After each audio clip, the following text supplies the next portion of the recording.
બનાસકાંઠાથી સમાચાર પાલનપુર ડીસા હાઈવે પર આર્મીની ટ્રકને અકસ્માત થયો। ચડોતર પાટિયા પાસે ટ્રક પલટી જતા બે જવાનને ઈજા પહોંચી। ઈજાગ્રસ્ત બે જવાનને પાલનપુર સિવિલ હોસ્પિટલમાં ખસેડાયા છે। અમદાવાદથી રાજસ્થાન જઈ રહી હતી આર્મીની બટાલિયન। અકસ્માતના પગલે પોલીસ કાફલો સ્થળ પર પહોંચ્યો છે। વધુ જાણકારી અમારા સંવાદદાતા રતન સાંગિયા પાસેથી પ્રાપ્ત કરીશું।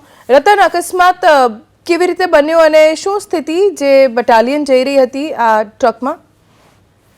ચોક્કસ જે પાલનપુર ડીસા હાઈવે ઉપર અકસ્માતની જે ઘટના સામે આવી છે તે ચડોતર ને ચણસર વચ્ચે જે આ ટ્રક પલટી ખાઈ જતા બે જવાનોને સામાન્ય ઈજાઓ પહોંચી છે। ગામ લોકો ને સ્થાનિક લોકો જે ઘટના સ્થળ પહોંચી આવ્યા હતા અને પોલીસ બી તે સ્થાનિક પોલીસ આવી હતી અને હાલ તો બે જવાનોને પાલનપુર સિવિલ હોસ્પિટલમાં સારવાર ખસેડવામાં આવ્યા છે। અમદાવાદથી રાજસ્થાન જઈ રહેલા હતા અને આર્મી બટાલિયન હતી એવું પોલીસે જણાવ્યું હતું। જી આભાર રતન, જાણકારી આપવા માટે।